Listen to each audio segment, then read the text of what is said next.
কুত্তা হারামি, তুই আমাকে বারবার এমন করে কাছে টেনে নিস কেন? কেন তুমি বুঝতে পারো না? তোমাকে কেন কাছে টেনে নেই? তোমাকে আদর করার জন্য, ভালোবাসার জন্য কাছে টেনে নেই। তুই বুঝতে পারিস না আমি তোকে ভালোবাসি না, তারপরেও তুই বারবার আমাকে কাছে টেনে নিয়ে কিস করিস। তুই কি এতটা নির্লজ্জ বেহায়া হয়ে গেছিস? নির্লজ্জ কোথাকার। বড় আপুকে কি করে সম্মান দিতে হয় সেটা জানিস না, উল্টো তার সাথে মিসবিহেভ করছিস। কি করবো বলো? কিস না করে থাকতে পারি না। কে বলেছে তুমি আমার বড় আপু? আমি তো তোমাকে বড় বউ বানানোর চেষ্টা করতেছি, আর তুমি কি না আমাকে বড় আপু বলে দূরে সরিয়ে দেওয়ার চেষ্টা করো। তুই যেটা চাইছিস সেটা কখনো সম্ভব না, তারপরেও তুই বারবার এমন করে আমাকে কাছে টেনে নিস। এগুলো যদি আশেপাশের লোকজন দেখতে পায় কিংবা কখনো পরিবারের মাঝে জানাজানি হয়ে যায়, অনেক বেশি ঝামেলা হয়ে যাবে। তাই তুই এমন পাগলামি করিস না। সত্যিকারে ভালোবাসি তো, এই জন্য আমরা ভালোবাসাটাকে তোমার কাছে পাগলামি মনে হয়, তাই না? কিন্তু দেখো, যেদিন থাকবো না সেদিন তুমি আমাকে ছাড়া একটু ভালো থাকতে পারবে না, অনেক বেশি আমাকে কাছে পেতে চাইবে। সেদিনও চাইলে এবার আমাকে কাছে পাবে না। এমনটা কখনোই হবে না। আমি তোর থেকে 2 বছরের সিনিয়র, তারপরেও তুই বুঝতে পারছিস না কেন? তুই বারবার শুধু আমাকে কাছে টেনে নিয়ে এগুলো করতে থাকিস। তোকে আমি বোঝাতেই পারি না, এগুলো করলে আমার অসহ্য লাগে। তুই যতবার আমাকে জড়িয়ে ধরিস, কিস করিস, আমার শরীরের মধ্যে অস্বস্তি ফিল হয়, তারপরেও তোকে আমি সেটা বোঝাতে পারি না। কিন্তু আমার তো ভালোই লাগে, তোমাকে কাছে টেনে নিতে ইচ্ছা করে, বারবার তোমাকে আদর করতে ইচ্ছা করে, আমার তো আরো কিছু পেতে ইচ্ছা করে। তারপরে তুমি কেন সেটা বুঝতে পারো না? ঈশান, তোর বিহেভটা যে এতটা বাজে হয়ে গেছে সেটা আমি ভাবতেই পারিনি। তুই কিনা বারবার শুধু এইসব কথাই বলছিস। তোকে আমি বারবার বলেছি যে এইগুলো করলে আমার খারাপ লাগে, কিন্তু তুই সেটাই বারবার করতে থাকিস। তোকে আর কতবার বোঝাতে হবে রে যে এগুলো করা ঠিক না? আমি তোর থেকে সিনিয়র আর তুই জুনিয়র হয়ে সিনিয়রের সাথে এইসব করতেই থাকিস।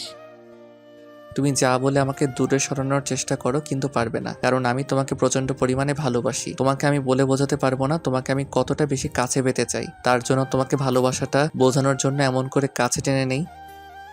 কিন্তু তুমি আমাকে ভালোবাসাটা বুঝতে চাও না কেন? আমি কি খুব বেশি অন্যায় করে ফেলেছি তোমাকে ভালোবেসে? উফ, ভালোবাসা ভালোবাসা কিসের ভালোবাসা? তোকে আমি বোঝাতেই পারি না ভালোবাসাটা হয় সমবয়সে। তাছাড়া তুই আমার থেকে 2 বছরের জুনিয়র, তাহলে তোকে আমি কি করে ভালোবাসবো বল? তুমি আমাকে অলরেডি ভালোবাসো, কিন্তু সেটা প্রকাশ করতে চাইছো না। দেখো, বয়সের ডিফারেন্সটা কোনো সমস্যা নেই, কিন্তু যখন আমি তোমার থেকে দূরে সরে যাব তখন তুমি আমাকে আর খুঁজে পাবে না। তখন তোমার মনে হবে যে আমি যেন ভালোবেসে তোমাকে নিজের করে নেই। তারপর তুমি এরকম পাগলামি করো না, প্লিজ প্লিজ। আমাকে একটাবার বুকে জড়িয়ে দেখো, আমি তোমাকে ছেড়ে থাকতে পারবো না। তুমি যদি এমন করে পাগলামি করতে থাকো তাহলে কিন্তু আমি অনেক বেশি কষ্ট পাবো। তুই কষ্ট পেলে তাতে আমার কিছু আসে যায় না। তোকে আমি বোঝাতেই পারতেছি না যে আমি তোকে ভালোবাসি না। ব্যাস, আমি তোকে ছোট ভাইয়ের চোখে দেখি, আর তুই কি না আমাকে এমন করে কাছে টেনে নেওয়ার চেষ্টা করিস। এরপর যদি তুই পাগলামিগুলো করিস তাহলে কিন্তু আমি এটা বাসায় বলে দিতে বাধ্য হব, আর সেটা করলে কি খুব বেশি ভালো হবে বল? কিন্তু আমার তো মনে হয় তুমি আমাকে ভালোবাসো, তাই এগুলো কখনোই করতে পারবে না।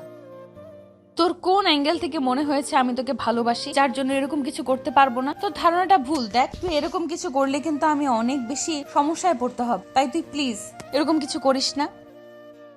আমি বুঝতে পারছি তুমি আমাকে ভালোবাসো, কিন্তু সেটা প্রকাশ করতে চাইছো না। কিন্তু দেখো, তুমি যখন আমার প্রতি কেয়ারিং দেখাও, যখন আমাকে চোখে চোখে রাখো, প্রত্যেক দিন আমাকে বলো কেমন আছিস, কি করছিস, 3 বেলা ফোন করে বলো যে আমি খেয়েছি কিনা, তখন তুমি বারবার আমাকে কল করতে থাকো। তারপর কলেজে গিয়ে কোনো মেয়ের সাথে আমাকে কথা বলতে দাও না। এগুলো কি? এগুলি করো, কিন্তু আমি তোমাকে ভালোবাসি। আমি তোমাকে ভালোবাসি আর তোমাকে সেটা প্রকাশ করেছি। তবে থেকে তুমি আমাকে শুধু ইগনোর করতে শুরু করেছো। এই ইগনোর মানে কি বলো? তুমি কি চাও আমি তোমার থেকে দূরে সরে যাই? তাহলে কি তুমি অনেক বেশি ভালো থাকতে পারবে বলো? তোকে আমি বোঝাতেই পারতেছি না। আমি চাই তুই আমার থেকে দূরে সরে যা, কারণ তুই আমার থেকে অনেক ভালো মেয়ে পাবি। তাছাড়া আমি তোর সিনিয়র আপ, সিনিয়র জুনিয়র কখনো রিলেশন হয় না। এই সম্পর্কের কখনো শেষ নেই, শুধু কষ্টটাই আছে। তাই প্লিজ এরকম পাগলামি করিস না। তোকে আমি বলেছি তুই আর এরকম পাগলামি করবি না। যদি করিস তাহলে কিন্তু আমাকে শহর ছেড়ে চলে যেতে হবে, আর না হলে তোর বাসায় আমাকে সবটা বলে দিতে হবে। যে কি খুব ভালো হবে বলো? আসলে সত্যিকারে ভালোবাসি তো, এই জন্য তোমার কাছে এত বেশি তুচ্ছ হয়ে গেছে, তাই না? এই জন্য বারবার আমাকে এমন করে দূরে সরিয়ে দিতে চাইছো। আর সত্যি করে একটা কথা বলো তো, তুমি আমাকে দূরে সরিয়ে দিয়ে ভালো থাকতে পারবে তো? আমাকে ইগনোর করে ভালো থাকতে পারবে তো? যদি থাকতে পারো তাহলে সেটা সরাসরি বলে দাও। আমি আর আজকের পর থেকে তোমাকে ডিস্টার্ব করব না। আমার ভালোবাসাটা যদি তোমার কাছে এত বেশি অসহ্যকর মনে হয় তাহলে সেটা আর কখনো প্রকাশ করতে আসবো না। তোকে তো আমি বলেই দিয়েছি তুই যেখানে খুশি যা, তারপরও আমার সামনে এসে আর এই নাটকটা করবি না। তোকে আমি বারবার বলে দিয়েছি, তারপরও তুই সেইটা কেন বুঝতে চাইছিস না? তোকে আর কত বোঝাতে হবে বল? আচ্ছা ঠিক আছে, আজকের পর ছেড়ে দিলাম তোমাকে ডিস্টার্ব করা, কিন্তু একটা কথা মনে রেখো, আজকে যে ভালোবাসাটা তুমি হারিয়ে ফেললে না, তুমি শত চাইলে পরবর্তীতে এই ভালোবাসাটা আর কখনো ফিরে পাবে না। আসলে তোমার থেকে জুনিয়র বলে তুমি আমার ভালোবাসাটাকে এড়িয়ে গেলে তো, কিন্তু যখন কাউকে তুমি ভালোবাসবে, সে যদি তোমাকে এমন করে ইগনোর করে না, আজকে আমার কষ্টটা তুমি সেদিন বুঝতে পারবে। আল্লাহ না করুক তুমি যেন তোমার ভালোবাসায় ব্যর্থ না হও, তাতে হয়তো সেই কষ্টটা তুমি সহ্য করতে পারবে না, যে কষ্টটা আমি এতগুলো দিন ধরে সহ্য করে নিয়েছি। ঈশান কথাগুলো বলে সেখান থেকে কান্না করতে করতে চলে গেল। আর নীলাদ্রি কিছুক্ষণ সেখানেই দাঁড়িয়ে রইল। আর নীলাদ্রি ঈশানের পাশাপাশি এলাকাতে থাকে, দুজন দুজনকে বেশ ভালো করেই চেনে। নীলাদ্রির আব্বুর ওঠা বসা আছে, আর ওদের মাঝে বেশ ভালো সম্পর্ক, তাই ঈশানের নীলাদ্রিদের বাসায় যাওয়া আসা ছিল। আর নীল সবসময় পিচ্চি বলে ডাকতো, কিন্তু ঈশান ওকে অনেক বেশি চোখে চোখে রাখতো। আর সবসময় নীলাদ্রির পেছনে আঠার মতো লেগে থাকে। কলেজে ঈশানকে কোনো মেয়ের পাশে সহ্য করতে পারে না, আর বারবার ওকে বলে যেন ঈশান কোনো মেয়ের সাথে মেলামেশা না করে। যদি কথা বলার হয় তাহলে যেন নীলাদ্রির সাথে কথা বলে। ঈশান কলেজে ভর্তি হওয়ার পর থেকে নীলাদ্রি ওকে প্রত্যেক দিন ফোন করে, জিজ্ঞাসা করে কোথায় আছে, কি করছে, ও খেয়েছে কিনা, কার সাথে আছে, সব কিছুর খেয়াল রাখে। এটা করলে তো একটা ছেলে বুঝতে পারবে যে ওই মেয়েটাকে ভালোবেসে ভেবেছিল, তেমনটা কিন্তু না। ওকে এমন করে ইগনোর করবে সেটাই স্বামীর জন্য ছিল না। তো ওই ঘটনার পর ঈশান 15 দিন আর কলেজে গেল না, যার জন্য নীলাদ্রি প্রচণ্ড পরিমাণে আপসেট হয়ে পড়ল। কিন্তু সেটা কিসের জন্য সেটাও বুঝতে পারতেছিল না। নীলাদ্রি ঈশানকে যে বারবার ওর চোখে চোখে রাখতে পারছিল না, তারপরে বারবার ওকে বলতে পারছিল না পিচ্চি এটা করতো ওটা করো, যার জন্য অনেক বেশি খারাপ লাগছিল। তাই ভাবতে শুরু করেছিল, আচ্ছা তাহলে পিচ্চিটা কি আমার উপর রাগ করলো? আমি বা কি করব? ও যেরকম পাগলামিটা শুরু করেছে তাতে আমি তোকে দূরে সরিয়ে দিতে পারতেছি না। ও যেমন করে এরকম পাগলামি করছে, এগুলো করতে থাকলে বেশি দিন এই সম্পর্কটা জানাজানি হতে সময় লাগবে না। ওকে আমি বোঝাতেই পারি না, যেগুলো করলে অনেক বেশি ঝামেলায় পড়তে হবে, তারপরও এইটাই করতে থাকে। এভাবে পুরো একটা মাস কেটে গেল। কারণ মাঝে নীলাদ্রি ঈশানকে দেখতে পায়নি, কারণ ঈশান ওনার বাসা থেকে বের হয় না। আর এর মাঝে তারপর নীলাদ্রি ওই কথা কাটাকাটি হওয়ার পর 15টা দিন পরে ঈশান অন্যান্য বাসায় চলে গিয়েছিল। তারপর ওর আম্মুর বাসায় এসেছে। তারপর বন্ধুরা জানতে পারে যে এমন করে পাল্টে গেছে, কোনো কিছুর জন্য কষ্ট পাচ্ছে। তখন বন্ধুরা ওর বাসায় যায়। তারপর ওকে জোরপূর্বক কলেজে নিয়ে আসার চেষ্টা করলে ঈশান আসতে চাচ্ছিল না। কিন্তু বোনের কান্নাকাটিতে ঈশান আর কোনো উপায় না পেয়ে কলেজে ব্যাক করতে শুরু করে। তারপর প্রথম যেদিন কলেজে আসে সেদিন নীলাদ্রি ওকে দেখে অনেকটা অবাক হয়, কারণ ঈশান কেমন শুকিয়ে গেছে, আর চুল দাড়িগুলো অনেক বড় হয়ে গেছে, কেমন যেন দেবদাস কোয়ালিটির হয়ে গেছে। মুখে এক ফোঁটা হাসি নেই। যে ছেলেটাকে এত কিউট দেখতে, সেই ছেলেটা কিনা একদম শুকিয়ে কাঠ হয়ে গেছে। তাই নীলাদ্রি বেশ কিছুক্ষণ অসহায়ের ওর দিকে তাকিয়ে রইল।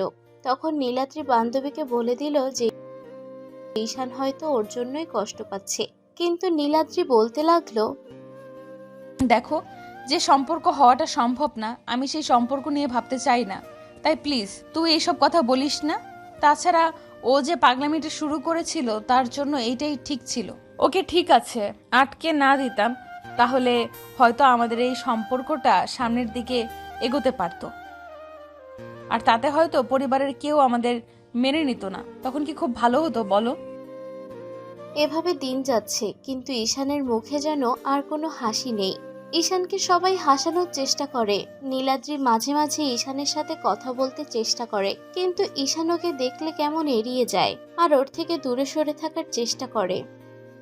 তো শেষ যেদিন কলেজে এসে কারোর সাথে কথা বলতেছিল না, তখন ওর ফ্রেন্ডরা অনেক প্ল্যান করে ঈশানের একটা মেয়ে ফ্রেন্ডকেও কাছে পাঠায়। তারপর ঈশানের সাথে কথা বলার চেষ্টা করতে ঈশান সেখান থেকে উঠে গেলে মেয়েটা ওর হাত ধরে ফেলে আর এই বিষয়টা দূর থেকে নীলাদ্রি দেখে ফেলে। তখন ঈশান মেয়েটাকে বলতে শুরু করে, দেখো রিমি, আমার কারোর সাথে কথা বলতে ভালো লাগে না, তারপরও এরকম পাগলামি করো না। আর এসব করলে কিন্তু মানুষ উল্টাপাল্টা কিছু ভাববে। আর তুমি যেমন করে আমার হাত ধরে রেখেছো তাতে মনে হচ্ছে আমি তোমার বয়ফ্রেন্ড। দুজনে বেশ কিছুক্ষণ ধরে কথা বলতে লাগলো। একটা সময় ঈশান স্কুল লাইফের কথাগুলো যখন রিমি তুলছিল তখন সেগুলো ভেবে হাসছিল। তারপর একটা সময় নীলাদ্রি ওদের দুজনকে এভাবে দেখে সহ্য করতে পারলো না, তাই তাড়াহুড়ো করে এসে ওদের সামনে দাঁড়ালো। ঈশান একবার ওর দিকে তাকিয়ে থেকে তারপর সেখান থেকে উঠে যেতে গেলে নীলাদ্রির সামনে দাঁড়ালো। তখন ঈশান পাশ কাটিয়ে চলে যেতে গেলে নীলাদ্রি ওর হাতটা ধরে ফেললো। তারপর নিজের দিকে ঘুরিয়ে বলতে শুরু করলো, এত কিসের ভাব কিসের তোর? হ্যাঁ, তুই আমাকে ইগনোর করার চেষ্টা করছিস তাই না? তোর এই ভাব কিন্তু আমি বের করে দিব। তুই কি ভাবিস নিজেকে? তুই আমাকে ইগনোর করলে আমি কষ্ট পাই না, তুই বুঝতে পারছিস না সেটা? দেখো আপু, আমি তোমাকে বলিনি তুমি আমার জন্য কষ্ট পাও। তাছাড়া আমি তো তোমাকে ডিস্টার্ব করা ছেড়ে দিয়েছি। এমন না যে তোমাকে ডিস্টার্ব করছি, তুমি ওর জন্য কষ্ট পাচ্ছ। তাই দেখো, এখন আর কষ্ট পেও না। আমি তো তোমার থেকে দূরে সরে যাওয়ার চেষ্টা করেছি। তাই প্লিজ এরকম কোনো দুষ্টুমি করো না যার জন্য আমাকে আবারও এখান থেকে চলে যেতে হয়। ঈশান, আমি বুঝতে পেরেছি যে তুই আমার কারণে কষ্ট পেয়েছিস। এখন আমি তোর জন্য কষ্ট পাচ্ছি। দেখ, আমি অনেক বেশি অন্যায় করে ফেলেছি তোর প্রতি। আমি বুঝতে পারিনি তুই আমাকে এত বেশি ভালোবাসতিস, আর এখন আমিও তোকে ভালোবেসে ফেলেছি। নীলাদ্রি যদি এরকম দ্বারা কথাতে ঈশান অবাক হয়ে ওর দিকে কিছুক্ষণ তাকিয়ে রইল। তারপর সেখান থেকে চলে যেতে গেলে নীলাদ্রি ঈশানকে জড়িয়ে ধরলো, কান্নাকাটি করতে লাগলো। ঈশান কোনো কথা বলল না।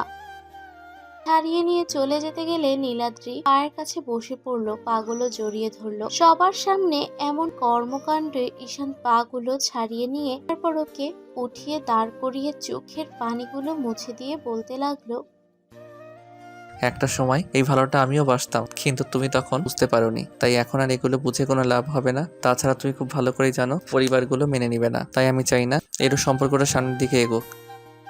কিছু হবে না, আমি সবটা ঠিক করে নিব। তুই শুধু একটাবার আমাকে বুকের সাথে জড়িয়ে নে, আমি সবটা ম্যানেজ করে নিব। কে কি বললাম কি না বললে আমি সেটা বুঝতে চাই না। আমি শুধু তোকে চাই। তুই যদি আমাকে মেনে না নিস তাহলে আমি সত্যিই সুইসাইড করে নিব। নীলাদ্রি কথাগুলো বলছেন আপনি জড়িয়ে ধরে কান্না করতে লাগলো। ঈশান কি করবে ভেবে পাচ্ছিল না।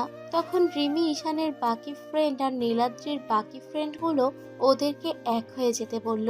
তখনই ঈশান ওকে আলতো করে জড়িয়ে ধরে বলতে লাগলো, আবার মনে হবে না তো তুমি আমাকে ভালোবাসো না?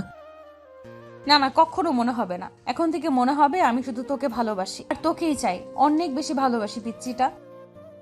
তাহলে ঠিক আছে। ঠিক আছে মানে আই লাভ ইউ বলো আমাকে। না, আমি আই লাভ ইউ বলি না, তুমি আগে বলো। আই লাভ ইউ পাগলটা, আর কখনো কষ্ট দিব না। এবার আমাকে আই লাভ ইউ টু বলো। আচ্ছা ঠিক আছে, আই লাভ ইউ টু। আমাদের দেয়া গল্পটি যদি আপনাদের ভালো লেগে থাকে তাহলে একটি লাইক করুন। আরও নতুন নতুন গল্প পেতে চ্যানেলটি সাবস্ক্রাইব করে বন্ধু হয়ে আমাদের পাশে থাকুন। ধন্যবাদ সবাইকে।